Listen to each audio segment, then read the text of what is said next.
আজকাল আর্জেন্টাইনদের পছন্দের ক্লাব হয়ে উঠছে অ্যাটলেটিকো মাদ্রিদ। বিশ্বকাপ জয়ী হুলিয়ান আলভারেজের পর এবার আরও এক পরিচিত মুখ দলে ফেরাতে যাচ্ছে অ্যাটলেটিকো।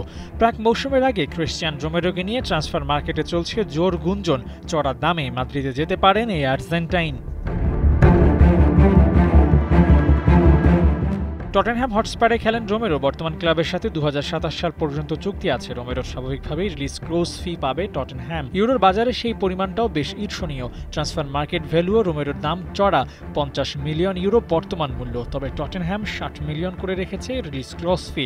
আর এখানে কিছুটা রয়ে শোয়ে হিসেব করছে অ্যাটলেটিকো মাদ্রিদ। 800 কোটি টাকা মাদ্রিদের কাছেও কম নয়। ক্লাবটি ভেবেচিন্তেই তাই সাইনিং করার কথা ভাবছে।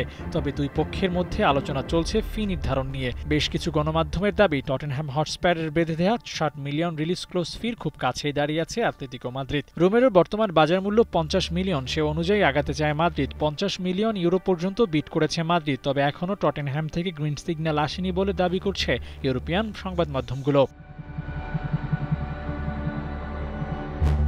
9 মিলিয়নের ফারাক দুই ক্লাবের মাঝে। তবে মাদ্রিদের যা আগ্রহ তাতে অর্থের জন্য আটকে থাকবে না রোমেরোর সঙ্গে তাদের ডিল। মাদ্রিদ কোচ সিমিওনে প্রকাশ্যে বলেছেন তিনি রোমেরোকে চাইছেন। তার মতো ডিফেন্ডার দলে থাকলে যে কোনো টিমের জন্য আলাদা অ্যাডভান্টেজ পাওয়া যায়। আর্জেন্টাইন এই ডিফেন্ডারের সাথে রেগুলারলি কথাও বলেন সিমিওনে। দলে ফেরানোর জন্য আনুষ্ঠানিকতায় তার হস্তক্ষেপ যে বেশি তা আন্দাজ করা যায় বিভিন্ন সময় সংবাদ সম্মেলনে রোমেরোর প্রতি সিমিওনের আগ্রহ দেখে। চড়া দামের জন্য ঝুলে থাকা এই ডিল শেষ পর্যন্ত সফল হবে কিনা তা নিয়ে অবশ্য রয়েছে সন্দেহ। আবু নাঈম, ৭১।